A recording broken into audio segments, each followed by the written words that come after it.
అన్నిటికంటే దారుణం ఏంటంటే ఆ ఎమ్మెల్యేలు పోయి ఇంటికి పోయి ఆత్మవంచన చేసుకోవాలి. ఏంది మీ పరిస్థితి ఏంది ఇవాళ? ఎంత దారుణం! లాయర్లు మీరు ఎందుకు పోయి రూలింగ్ పార్టీ దగ్గర ఎందుకు కూర్చున్నారని లాయర్లు అడిగితే చెప్తే ఇక్కడ మీరున్న వాళ్ళందరూ కూడా కింద పడి నవ్వి వస్తారు. ఇప్పుడు చెప్పమంటారా? అక్కడ ఎందుకు కూర్చుంటున్నారు కాంగ్రెస్ పార్టీ వైపు అంటే అక్కడ టాయిలెట్ దగ్గర ఉంటుందని కూర్చున్నాం సార్ అని చెప్తున్నారు. అంత దారుణమైన పరిస్థితిలో ఇవాళ ఎమ్మెల్యేలు ఉన్నారంటే ఎవరు కాపాడాలి మన రాష్ట్రాన్ని? ఇంకా అర్థం చేసుకోండి మీరు.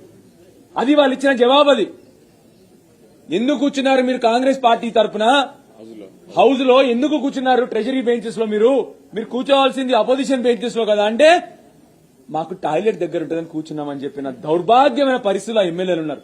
ఎందుకు ఇంకా వాళ్ళు ఇంట్లో ఏం మొహం పెట్టి చూపెట్టుకుంటారుగా? వాళ్ళు పోయి వాళ్ళ ప్రజలకు ఏం మొహం పెట్టి చూపెట్టుకుంటారు? వాళ్ళ పిల్లలకి ఏం జవాబు చెప్తారు? వీళ్ళు అంత దరిద్రమైన పరిస్థితిలో ఉంది.